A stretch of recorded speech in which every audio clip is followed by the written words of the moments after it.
talk about. Okay, 1 minute. Let's just establish our base. Coming up to. We're on the bottom line of page Nuntes. Nuntes. It'll be neighbors. And the line begins with what Ez HaNefesh HaBahamis. And essentially, what we're involved in, the very last statement was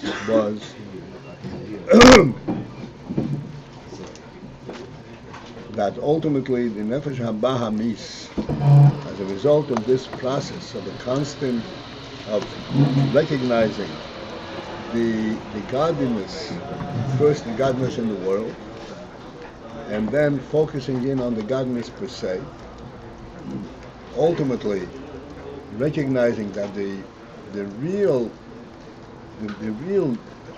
truth, the real significance is not even in the godliness as it manifests itself to the world, but what's called atzmius, the etzem holocaust, which was a given. This is something that you can access with your own effort. This was given, and it was given at Matan Torah by Torah mitzvahs. Torah mitzvahs, as we discussed, are performed in the world, but there's no hislapshus in the world. What's the word? Hislapshus. Right. Does not really fit into the world. It's enabled that you should perform it in the world, but it doesn't really fit there. The world cannot understand the infant Torah mitzvahs fully from its own perspective. And therefore Torah mitzvahs represent the presence of Atmos itself. The Rebbe says, do this, and you do it. Well, and what? Do this and what? And you do it. And then the very last line that we learned, and this is where we're up to, that I'm reading the line before the last, and this is the ultimate purpose of the neshama, meaning the nefesh or the keys, coming down here lamata, here below.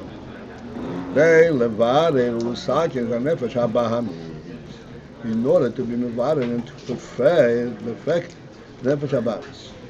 So last time we learned till this point, when we're still in that of explaining what's meant mevared and usakin more specifically. Yes, Yehuda. Okay. It's maybe a little bit outside, but hopefully. Well, what? I'd say maybe a little bit outside. We talk about the light that comes from a wick as being not a real light. Yet here we're talking about the light of the Nefesh Bahamas, and basically, let's say the refinement of Nefesh Bahamas, the Ava that comes from Nefesh Bahamas, that's also seemingly like light from a wick, not from the. No. Because you're coming from. The constant emphasis on Nefesh Bahamas is alive.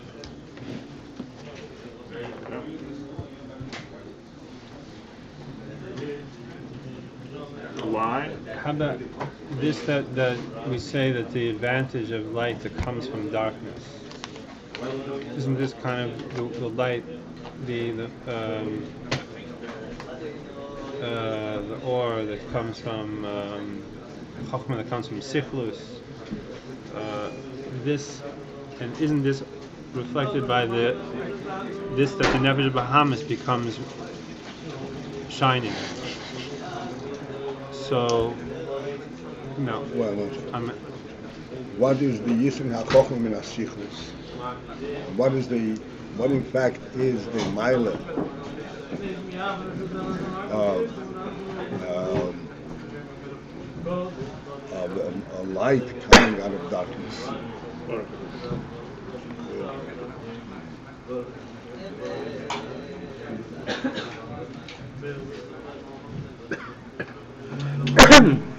Again, when we say light coming out of darkness, we mean not that you can break through the darkness and see physical objects. That is not Yisrael. That's not Yisrael. Because I said this is not really real light. Real light is what you always discussed. Oy shenivra be'em rishon.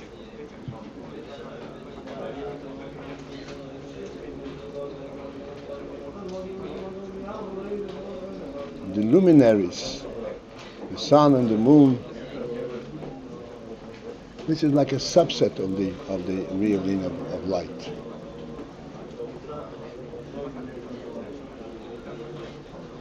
If you look in the Chumash, when the luminaries were created, so it says they were created to identify the various periods of the year.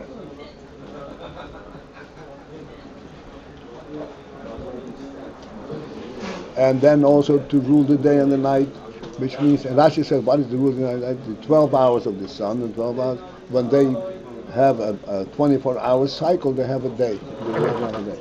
They're talking about light. And then, give me a Chumash, gracious. Interesting.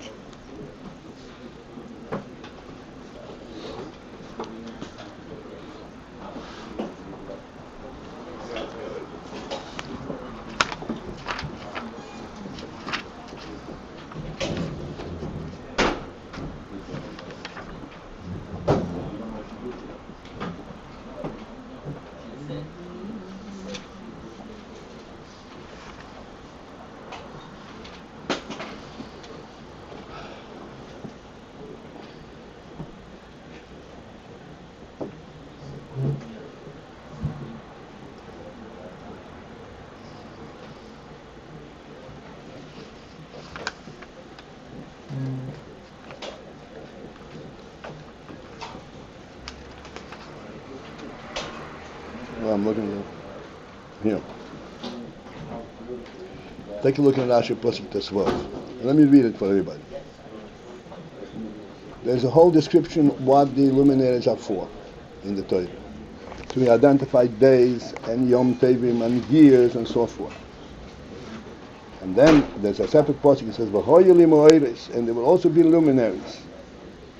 And Rashi says, listen to this. Oy zois yishamsh. And in addition to that, they will also serve shiyoyiru olam, that will bring light to the world. Black and white. Okay. This is in Yom Rishon, right? Huh? This is in Yom Rishon. Yeah, right. No, this is not in the Shem Rebi. In other words, that's not the real light. That's not the real thing. Oy zois yishamsh. In addition to all that, they will also serve shiyoyiru olam. Follow what I'm saying? How is that related to the question? I don't follow that.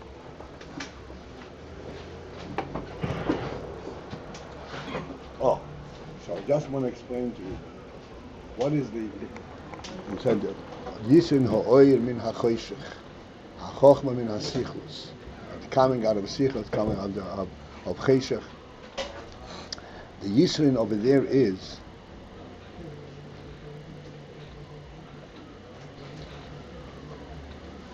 Just as we point out all the time, that choshech is a fundamental reality in the world. And the way we perceive choshech, that this is the basic state of the world. This is a must-be. This is a must-be.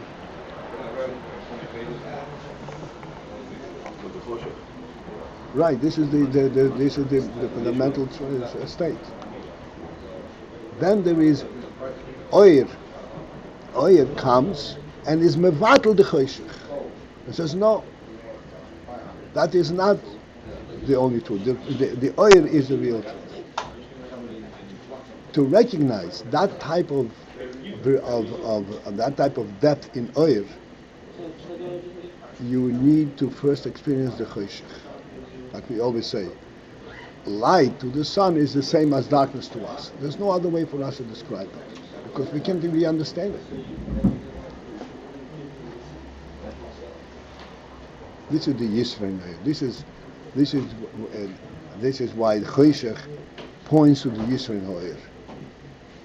Because it has to be a light on the level of fundamental on the reality. level of reality as Choshech. But light on the level of reality as Choshech is a phenomenal thing. It's a completely different reality. It's not a worldly reality, it's a godly reality. So is this what occurs when we say that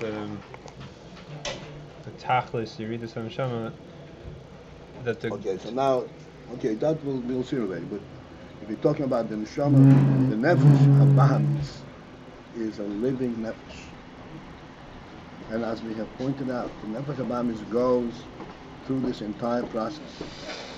And then it has an element called Das, where it actually, on a real basis, relates to that which it has discovered or the identified Elokus.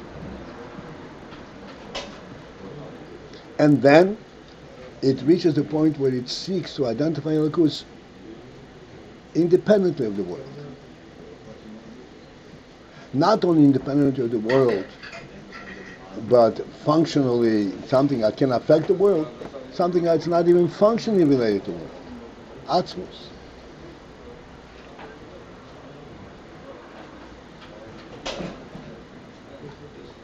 Like we always give our illustration. In the case of the host and the guest, we say, if the host should leave, the guest is left with nothing. Why? Define the contribution of the host in this mitzvah. Can't define it. There's no functional element in it. It's beyond functionality. It's not transmitted. It's something which stays with the host. Either he is there or he is not there. He can't contribute it. He can't bestow it. The Nefesh Habam is capable of recognizing this type of godly reality. Ultimately.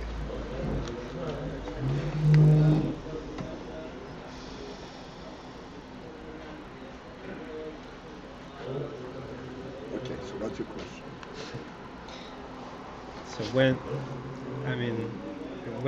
when there's a skafia, when there's when we talk about striking the Nefesh Bahamas, this is why it's a little bit outside, and then the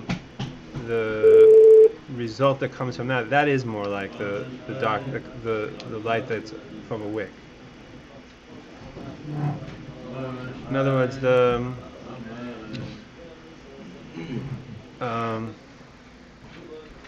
this is all. This the light is from the wick is, yes, when the very first stage of this, when the Nefesh Ba'ami sees that really there is light, there is godliness in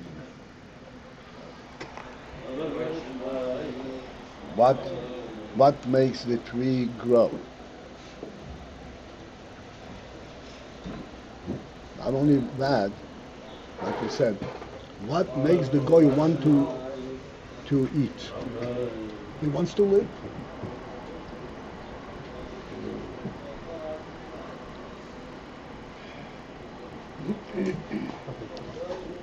Okay, you get it? Right. Okay. All right, so Tell me, is Nefesh HaBahamis enveloped in the body, or enveloped in the world, and therefore it's peeling off this in order to reach light, or is it a darkness from within it can find light? in these gradations of the Nefesh HaBahamis going towards Atzmos, is it peeling off the covering of itself and thereby reaching out to light, or is it darkness itself and somehow it can find light? I don't know, maybe the same thing. Well, the way the Nefesh HaBahamis finds light is that it recognizes that which it has is insignificant. That which it has is insignificant.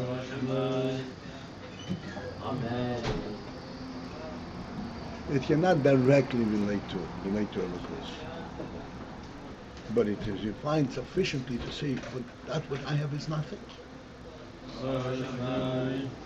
That's what we said. But tzorich lirtzos. He comes to recognition that tzorich lirtzos. This is what real rotzen should come from.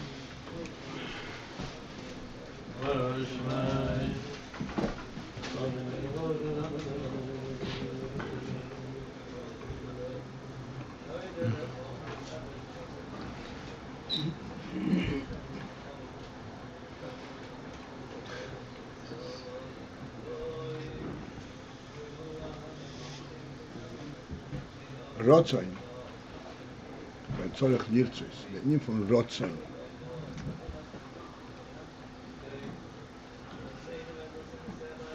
Like we said, that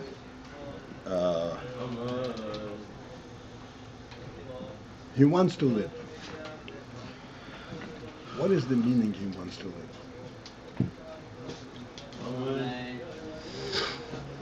He wants to live is an expression of that I recognize the significance in life. In life.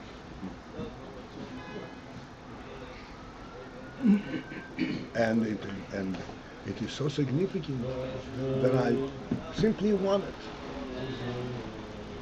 Not for any functional reason. I simply want it. This is the nefesh reality.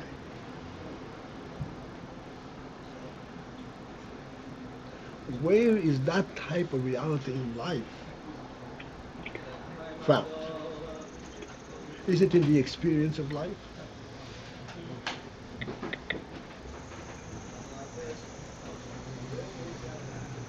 So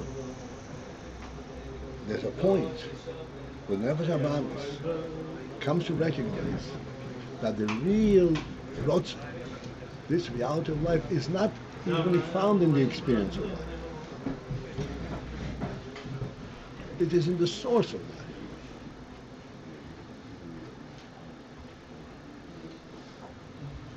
This is the Pshat Bittul. All of this is not the real truth.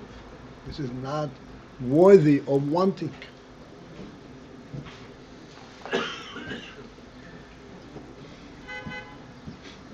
And that wanting is not that categorically different than I want to eat because I'm hungry. That's where it trickles down to.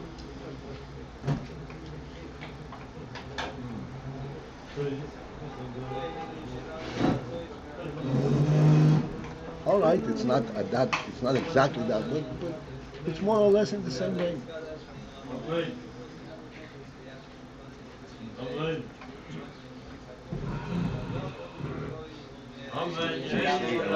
So you say I want to leave is a state of the neshama? State of the I want to leave is the state of the neshama? There is the Rebbe once said by Fabrengen, an interesting phenomenon. A person comes to the Rav and asks him a shaila on the chicken, or asks him a shaila on the behemoth. Is the behemoth kosher? The behemoth is an expensive investment.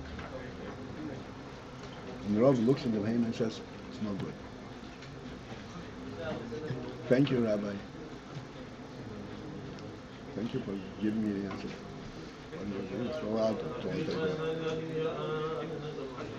This same person comes to the Rav and he has a dispute, a $5 dispute with a neighbor.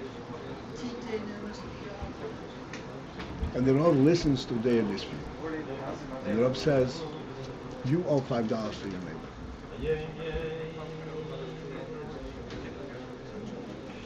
So then he walks out from the road angry, upset. He goes, he has to give him the $5, but begrudgingly. He threw out the card that's worth $1,000. And he didn't have any kindness in the road. These $5, you were angry at. What's behind it? What's in it? The reason is that what bothers him in the $5 is not the loss of $5, is the gain of the other guy. How come he is right? How come he got it?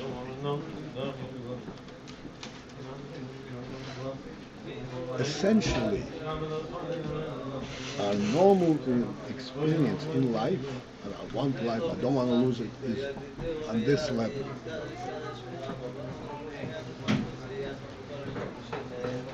What's competition in business?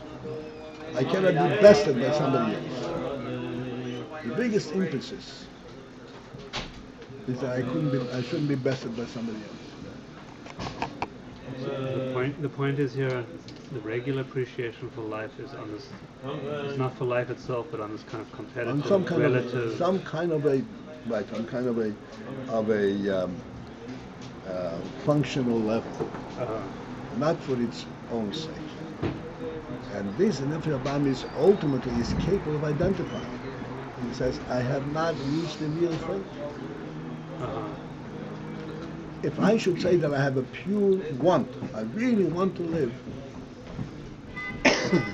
then it has to be something that identifies with that. Which is only in Atzmos. Only in Atzmos. This is what he demonstrates with the question. If you ask a question, what would be your reaction, the reaction of your Nefesh Abba, if the world should cease to exist in one instant? And no one is self-respect.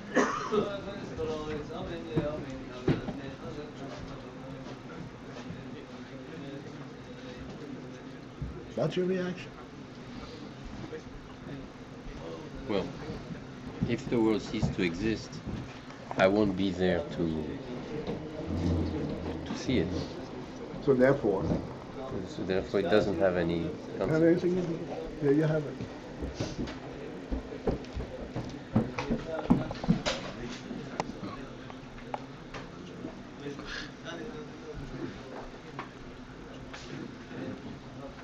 In other words, the whole significance of the world is the fact that I'm experiencing. There's no real significance. This is what we're saying, that ultimately the Nefesh Abamis, by going through this process, comes to a different conclusion.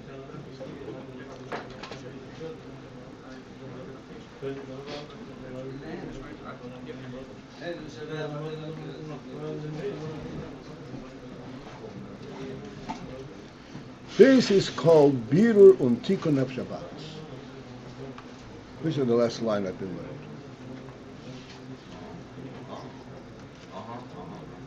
What is the whole sentence? Birur and Tikkun? Of the Nefesh Abamis. The Baal was talking about Tikkun.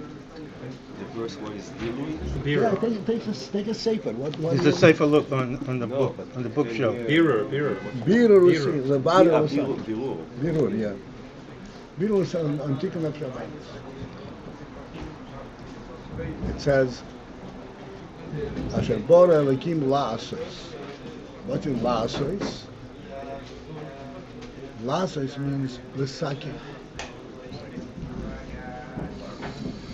The world was created, but it was created as a world. Ultimately, it is created, and it is ultimately the function, the purpose of it is to be Messiah, to perfect it, to show the truth that the world can represent, that it can be identified through, not the worldly experience. Lasek means what? That he created the world, but it's still left to be perfected.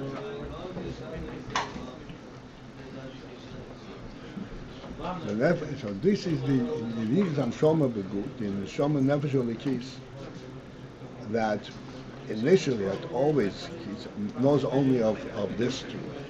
He comes on into the Gut to deal with the Nefesh Abamis. What for? To lift the Nefesh Abamis to the point where the Nefesh Abamis recognizes this truth. What's the role? We've been talking sort of at the Nefesh Bahamis by itself in the last Seichel Nefesh Bahamis. What is the role of the Nefesh Al-Kis in this process? So we explained last time. So the Nefesh Bahamis, the trigger for that is from Nefesh Al-Kis. He's got. Let's look on the table. He's got another sip. The trigger for us is the Nefesh Al-Kis. He is watching the Nefesh Al-Kis, and he becomes curious about what's going on. Nefesh Al-Kis is the one who initiates the whole process. But isn't he mimic in his own das? Yes. And the das is a real thing. That's what kind of. Yes. So what? But what makes him to be mamic? He understands, he sees, but he says, but I don't understand exactly what the Nefesh Al-Kis understands. So he's mamic further and further. What makes him be mamic? Because he observed that there is more to know. The Nefesh Bahamis is like gives the impetus, but the Nefesh Bahamis does the work, does the move itself. Nefesh Bahamis is in his body. He has to know it on its own. To see that Nefesh Al-Kis sees it is not going to do anything. So essentially, he's upset that the neighbor has $5, and he's thinking, okay, well, what's going on over there? Right. Well, it's not exactly that way, because he really wants those $5. Because he turns himself inside out. He jumps over himself. He changes. He comes to a point of beetle, beetle.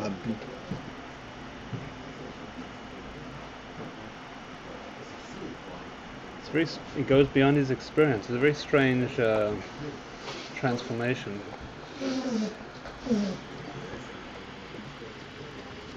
On what basis? That there is the Atmos of the Cruz that supersedes experience. That's outside his ghetto. That's not his operating system at all. But that's a tikkun. Okay. It's true. That's a tikkun.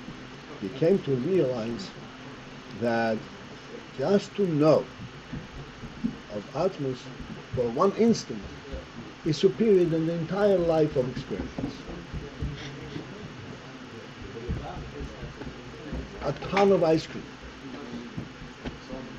doesn't compare to one moment of seichel. What flavor? Huh? What flavor?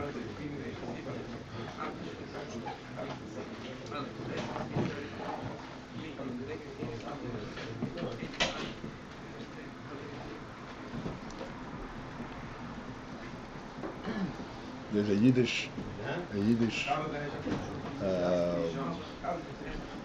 description, talking about a villager never seen the king, and he can only project and imagine the king. So he comes to a group of people and he's inquiring the lifestyle of the king. So he asks various questions. Rabbi Sai, tell me, how does a king sleep? So the answer is, they fill up a whole room with feathers. And then soldiers come and take the king and throw him into this room. And he lands in this palace. Then he asks Rabbi Sai, how did the king eat potatoes? How did the king eat potatoes? So the answer is, they make a wall of butter. And the king holds his mouth open. And a soldier shoots the potato through the wall of butter into the king's mouth, straight into the king's mouth.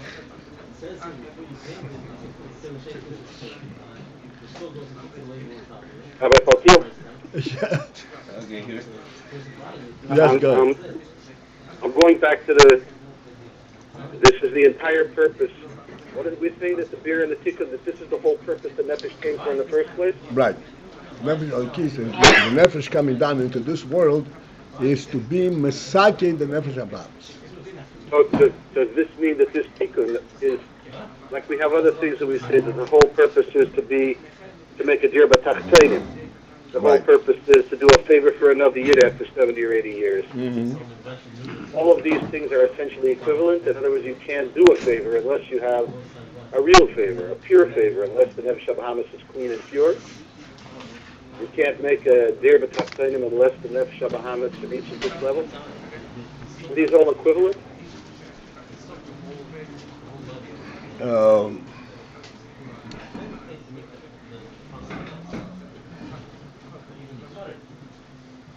Well,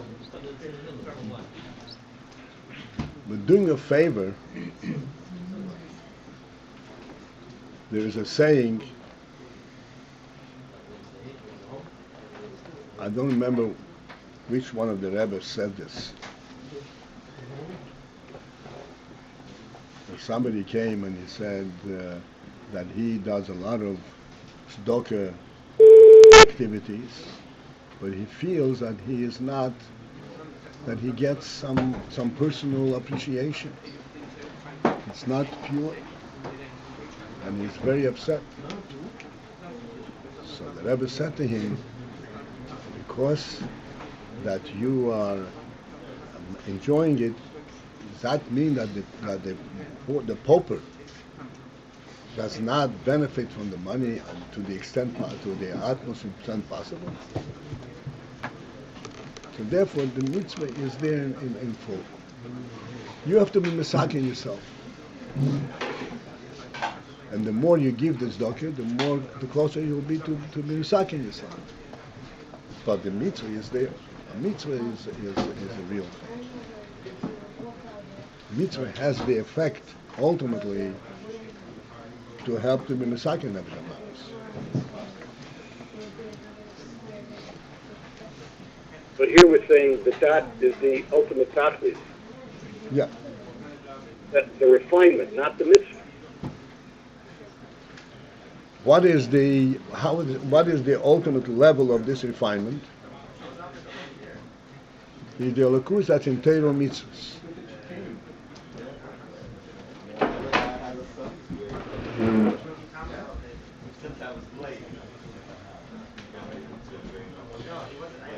All right. So now we're going to the bottom line of page Muntes.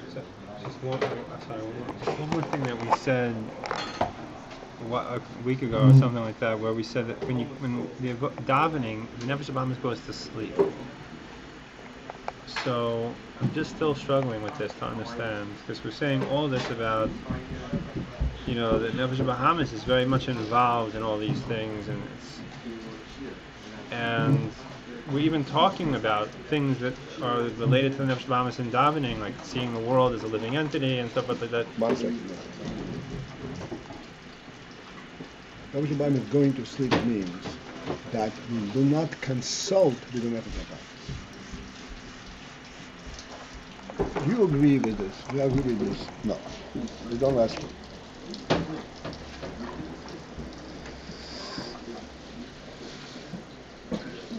Then we tell him, either you join me or you stay out.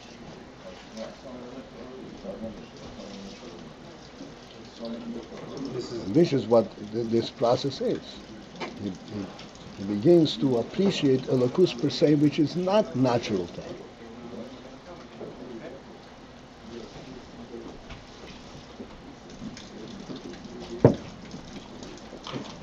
that refines him. That's like doing a mitzvah, basically. It gives him more of a trigger, more of a curiosity to. Well, it defines him that even to recognize that there is such a thing that is beyond experience is already a big refinement to the Nefesh HaBahamis.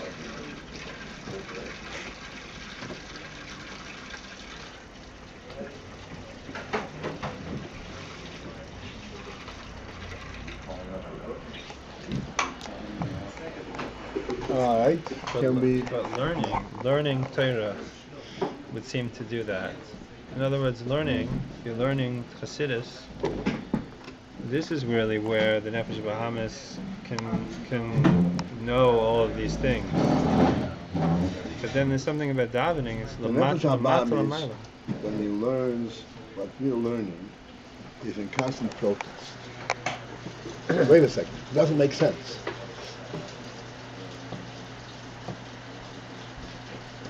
Right?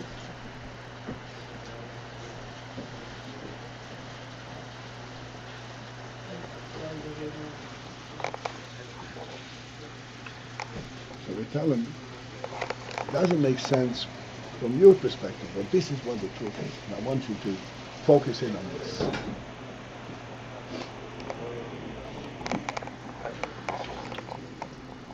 Learning is described as the mile lamata. It's more of a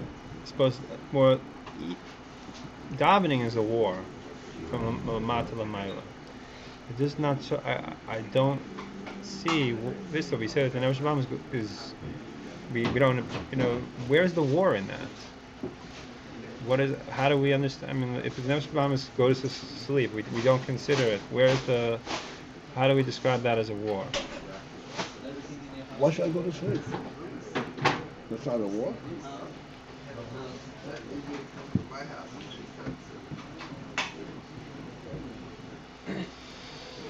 But he's sleeping. You're taking an hour away from my life. During this hour, I can eat a pound of ice cream. In 3 different flavors. So the war is not getting him to understand these things that we talk about in davening. That's not the war. In other words, in learning, that's the war. That's you are trying to.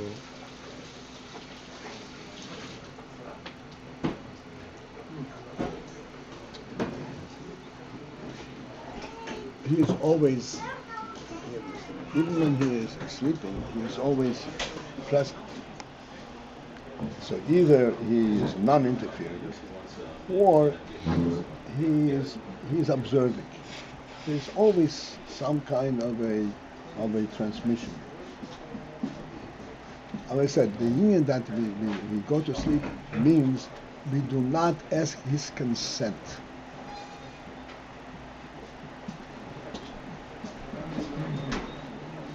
This is what it's about.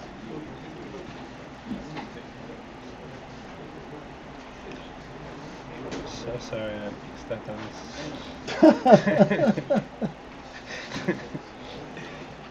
How do we describe that as the mata l'mayla? Mata l'mayla means you're seeing things from your perspective. That's the perspective. No, wait a second. No, mata l'mayla, the Nefesh Elokis has also a mata l'mayla process. That's what you're probably here. The Nefesh Elokis, on the contrary, Nefesh Elokis goes down to the level of Nefesh HaBahamis and starts dealing with the Nefesh HaBahamis involvement, preoccupations.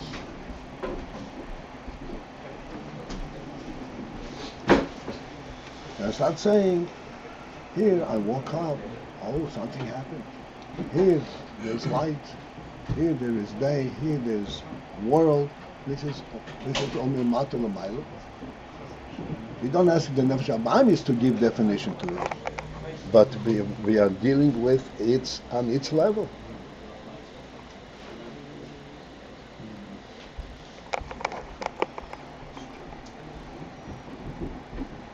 Okay, that answers it. Okay.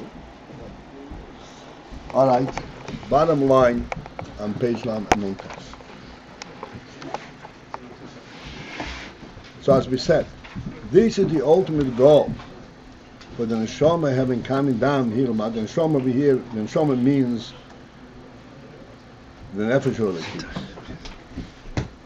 It is in order to be mevarer and mesakin as a nefesh habamis, to bring the nefesh habamis to a state of perfection. A state of perfection for a nefesh, for a living entity, means to recognize the significance of life itself. What is life about? The experience of life or the reality of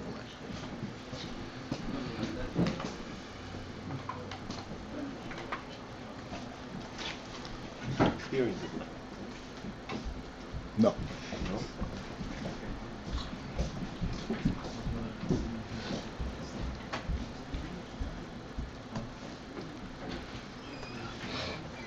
The Hanshama Atzmo Eino Tzedich Tikkun. Because the Neshama itself means the nefesh or the kiss itself. Why did you put this up? Is this So they necessary? could hear better. Yeah. Yeah, Nash Shlomo life. So. No, it's for everybody else. It's not. Hanshama Atzmo Eino Tzedich Tikkun. The Neshama itself does not need perfection. The nefesh or the kiss does not come into this world in order to be perfected. Ve'ena kavona b'iridoso lamato. And thus, the kavona, the intent in the neshama coming down here in mato. Ba'avoidat haneshama k'moi shehi mitzad atzma. In the avodah of the neshama, the intent of the neshama coming down here is not to put the neshama through in its avodah k'moi shehi mitzad atzma, the avodah of the neshama in and of itself.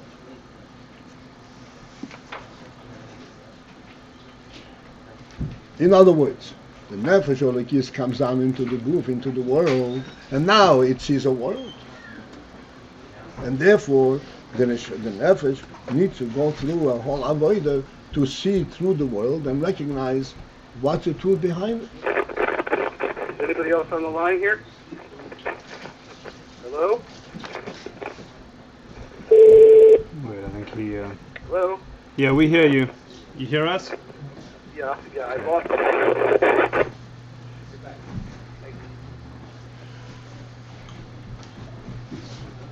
That is not needed. Because the nefesh or the kiss, you can put it any place, and you can always identify with the elokus under all circumstances. It doesn't need. The Aveda Mikmeishi Him Etzad Atzma. The nefesh sees things from its own experience. It doesn't need to be decided. You don't have to test the nefesh on the keys. What will happen if you put it in the world? Will he get lost?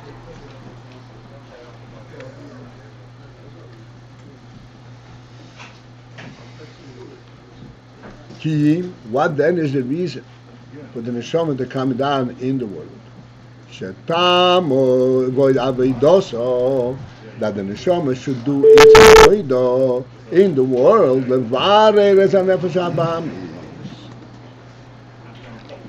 be mevared the nefesh habamis.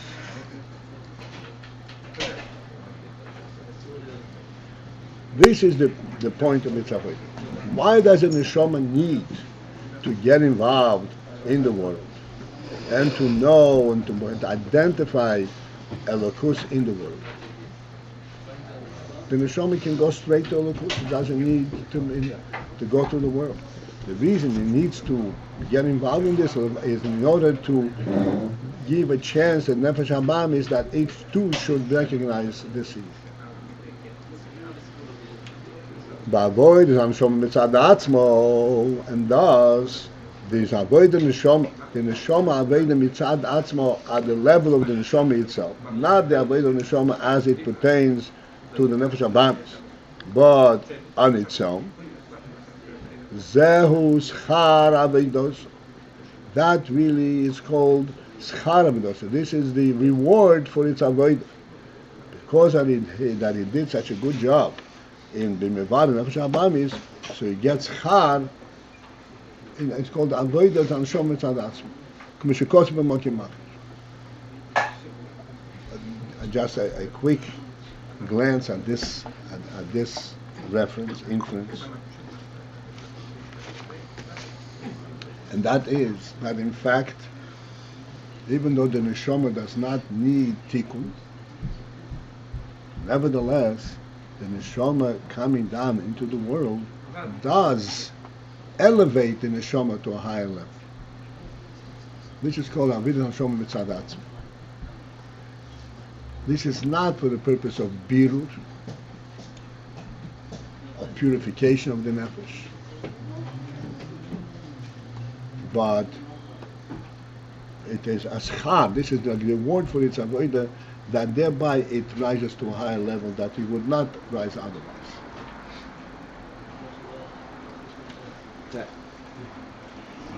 Before this, we learned in Tanya that the Nefesh Elokis has his Lavushim Divrei Masa.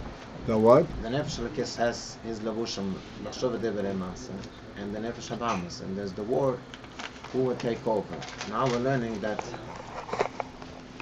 it's not only to get to his Lavushim, it's to get to the Nefesh Habamas itself and change that. The Tanya is speaking about a Beinoni, about the struggle that the Beinoni goes through in order to be able to do Torah mitzvahs and to daven. And in this process, ultimately, he is actually mevared the Nefesh Habamas. And ultimately, as the Alter Rebbe says,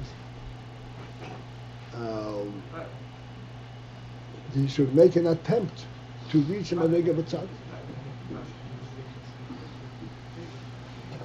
But even if he doesn't reach a Madrega B'Tzadik, if, as time goes on, gradually, the challenge from the world becomes less, like the Alter Rebbe says, what is a Beinoni? What is the difference between a Beinoni and a Rosh? Rosh V'Toivloi, what's the difference? The difference is that there is no way that the Beinoni could possibly fail, practically speaking. That's already a beat.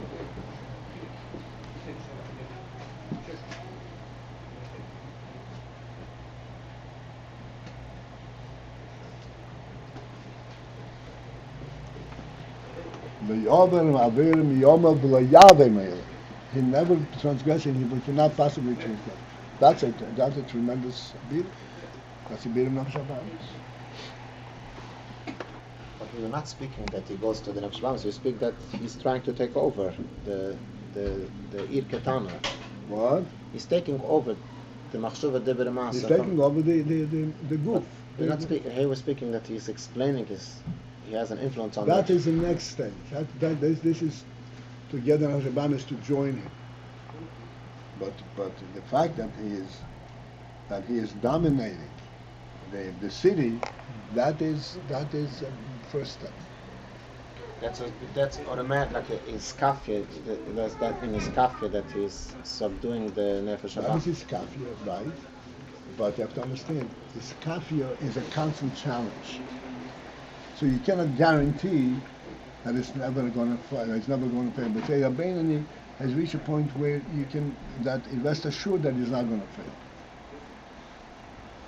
You see, he has. What? He's reached a level where he can rest assured. Yeah, that he says. Practically, to do an aveda, even a mindset, is, so to speak, not possible. That's a big deal. It has to come already and his hapcha also. What? There's an element of his hapcha on the lower level, that's not mihapech the Nefesh Habamas. Because the Nefesh Habamas still does not want the lakus. But he has completely conquered. Nefesh Habamas has no say in his life. What are we speaking here? Huh? And what are we speaking here? We're speaking about the next step, about getting Nefesh Habamas to seek a lakus. This is by a tzaddik. He says a tzaddik, the Nefesh Habamas assists him in his avodah. But we're not speaking here about tzaddik. The ultimate goal, the biro that we talked about, that Nefesh Habamas wants atzmus, this is already madrega of a tzaddik. why we learning this? In university, you can't go to Math 102 before you take Math 101. So what's what's going on over here? We went through the whole process. We went through the whole process. First, to identify of course, in the world, to see that the world is a real world. You give out diplomas here? It's not hefty. But I'm asking, is it really shach for us? Even, I mean, because we're speaking that this is written for a tzaddik.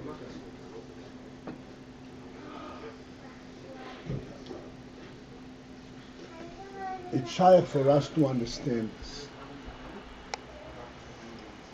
which is already worthwhile.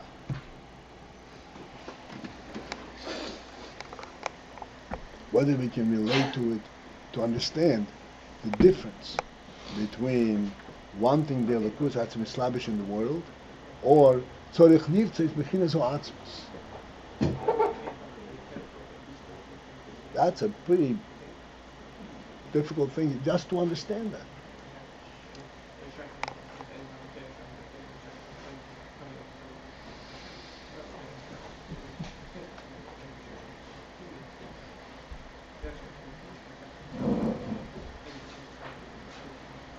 Requires another refinement to it. Like I said, the question of the world ceasing to be. And nothing to do with your experience. Is it a loss or it's not a loss?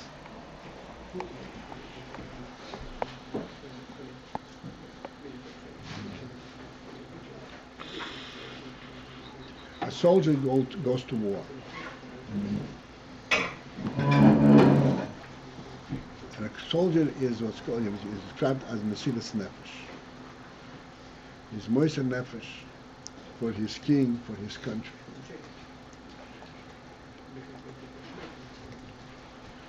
And then, God forbid, he loses his life in the process. He did very brave. He fought bravely and he did his thing, and ultimately one of the bullets got him. After the war is won, there's a huge parade celebrating the victory and giving credit to all the brave soldiers and all that. And he is not even participating in it. Conceptually, does he regret having fought? He's not participating. Or does he, again, conceptually take pride in his contribution to this victory?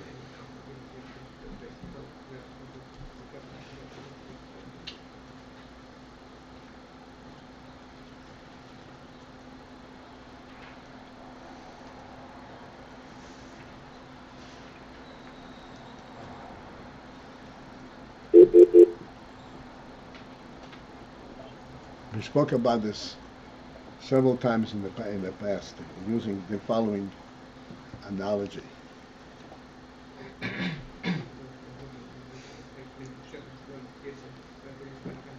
A soldier is standing in the front lines. He's guarding the garrison. And he sees an enemy soldier just some distance from him. The enemy soldier is actually aiming at him with his big gun.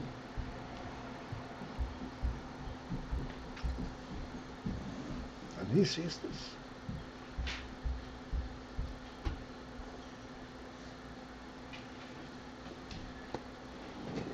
So he, as a soldier, stands there and he looks into that barrel that's being directed at him.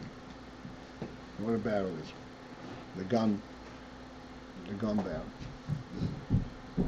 And instead of fleeing, and instead of trembling, he takes his gun and opens it up, puts it on his shoulder and sets it up for aiming, and aims, and he shoots that enemy soldier. And I explained many times we don't understand, we should understand, this whole process, and particularly the aiming, is extremely challenging.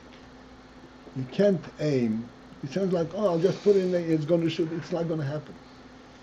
Aiming is a very demanding and requires an enormous amount of concentration. You have to have a lot of presence of mind to be able to aim properly.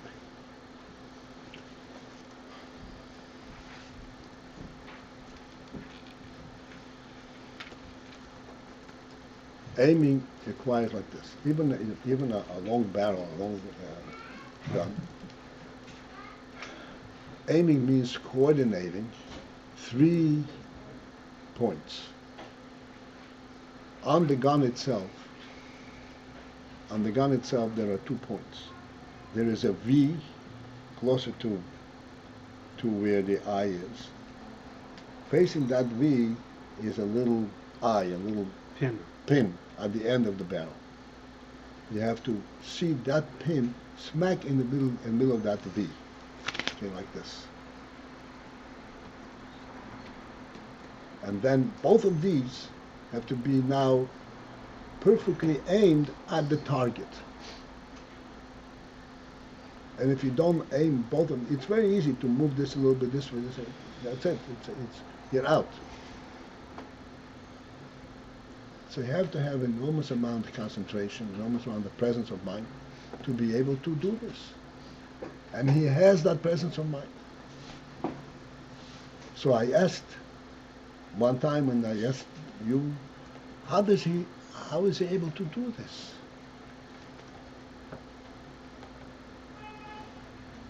How is he able to do this under the gun?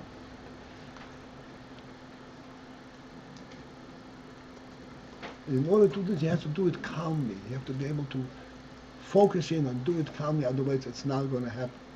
If your hand is trembling, it's just going to tremble the gun away from the target.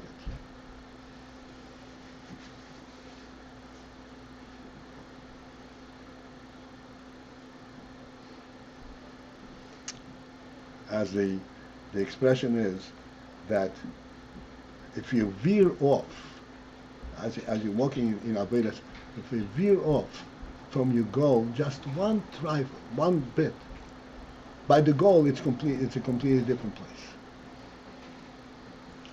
It has to be straight. If you veer off 1 millimeter, by the time it reaches the goal, it's way out. You can't veer off, you have to be perfectly aimed. How is he able to do that? Hello? How is he able to do that? By concentrating. Many times. How is he able to concentrate? He's a human being. The concentration which you had when you learned it is now surfacing. Is what? Is now surfacing. I understand, but when he was learning, he was not under the gun. Now he's under the gun.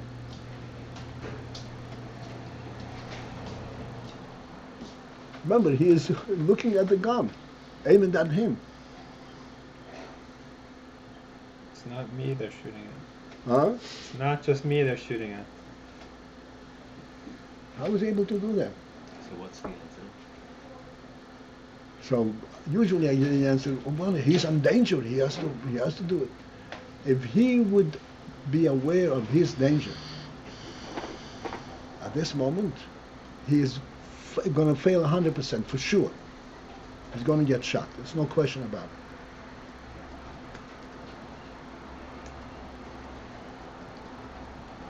He is completely, purely aiming at the soldier. Why? Because he is protecting his king. He's protecting his country. The reason he stands there with such firmness and such decision is not to protect himself. If he were the center of his protection, he would fail. He would run. He would fall. He would faint. Nothing happened. He is standing there like a pillar, protecting his country. And he says, this guy is not going to shoot at me because through me he's shooting in my country. It's not going to happen.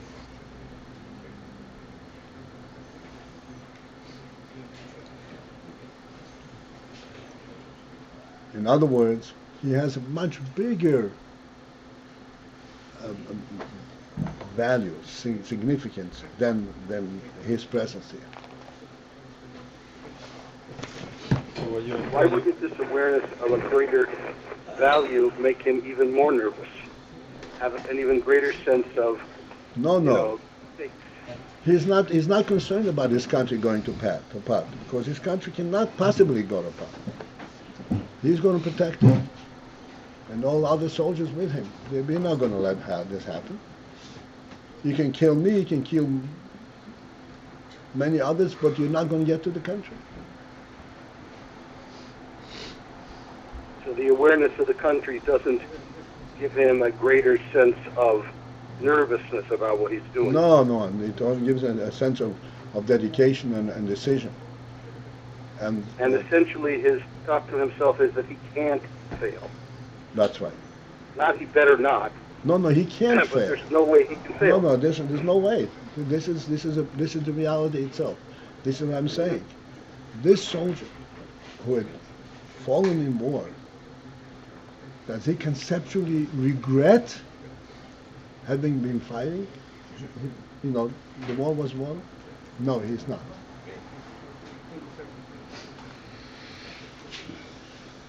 Because there is, so to speak, a greater value in his life than having lived.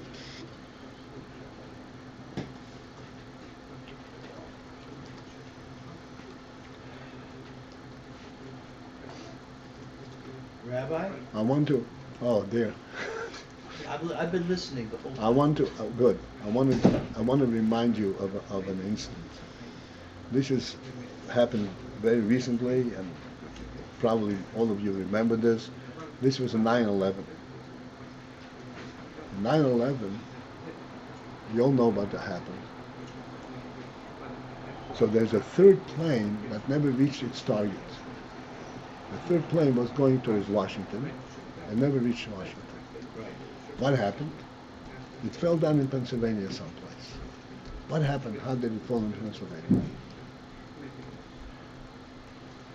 The passengers on the plane found out what's going on. Passengers on the plane. And they, what's going to happen with me? We can even hear from the recordings. They were saying, we have to do something. We can't let it happen. So they went and they stormed the cockpit. They stormed the cockpit. Not to save their lives. What's that? Not to save them. What's the cockpit? Cockpit where the pilots. The pilots in their office. They stormed the cockpit and they made the plane go down. Who made the plane go down?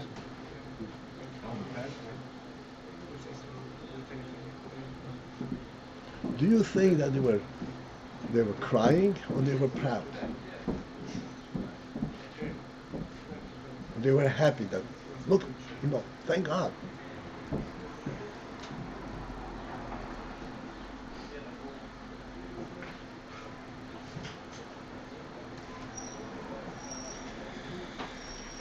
I can tell you one thing. This can happen of the countries that I'm aware of only in America. In France, it would never happen. French are sissies. The Russians, they couldn't care less. But the Russians also have an army and soldiers think the same way. That's right, but then the army work under the government. But what's being explained now that they can't work under the one if they don't have that whole reality. It's completely different. In America, there is this real dedication. This is American soldier, this Israeli soldier. These are unique in the whole world. It's a unique phenomenon.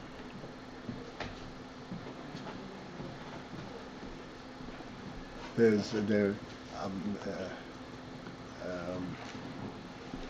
Lear. What's his first name? Lear. Ephraim Lear. Ephraim Lear, he did all kinds of research. He was an Atzisol, he was an Iyar. He says, In the Africa, there should be a war between Israel and France. France is 10 times the size of Israel, literally, in terms of number of soldiers and the weapon. Israel buys the weapon. It should be a war between Israel and France. There was no time. They would just eliminate them. Nothing. Hands down, they would eliminate them. Which is what happens in the two world wars. What happened to World War? Both times the French lost. What? Both times the French were dominated. Overrun. They were overrun by the Both times the French There were was. dominated. Yeah. Yeah, there was nothing. The Rebbe was then in France, in Paris at the time, and they built a whole what's called the Maginot Line? the line, right? Maginot? Line. Maginot. And No, it that's took the First World 2 War. days. Yes. They overran this. Yeah. And the Rebbe asked, he inquired by some officers, how did this happen? He was so. He says, I don't know. No. The Germans were just running right into the guns, and there was nothing we can do. They were playing war. The French know how to play war. They know how to fight war. Rabbi, have you talked to soldiers, who have been under fire, okay, and learned from them the psychology of aiming and functioning under the pressure like that? No, Okay, so this is all theoretical.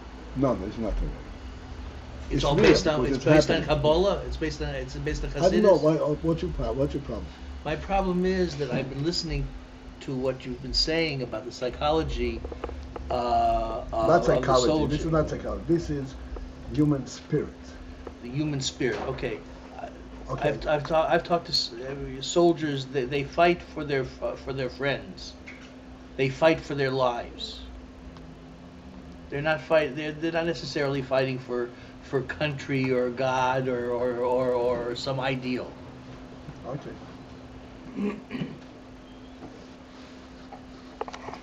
And These guys in 9/11 plane, who brought the plane down, were also fighting for their colleagues.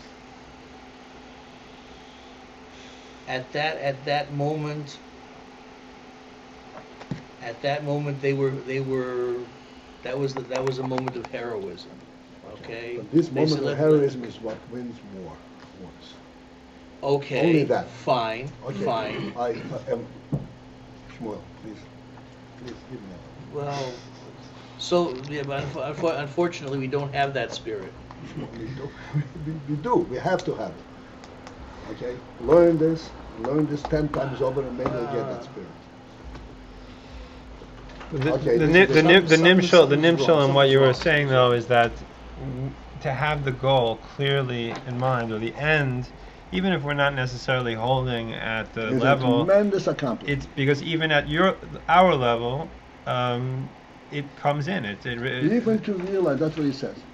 Betzorich lirtzois, bechinas ho'atzmos. Just that. Betzorich lirtzois. He's not up to it. That's a tremendous birur nefesh.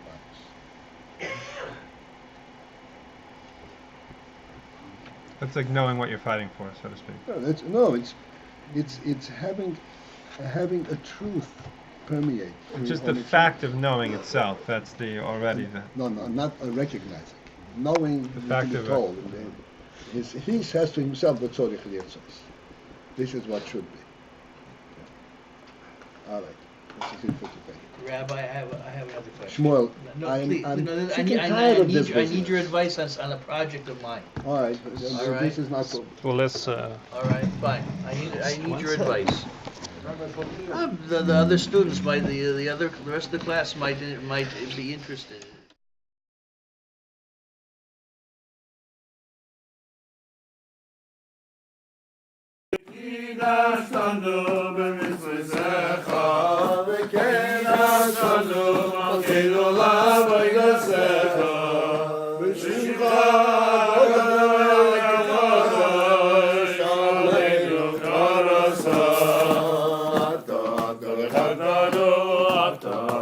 Atah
Stando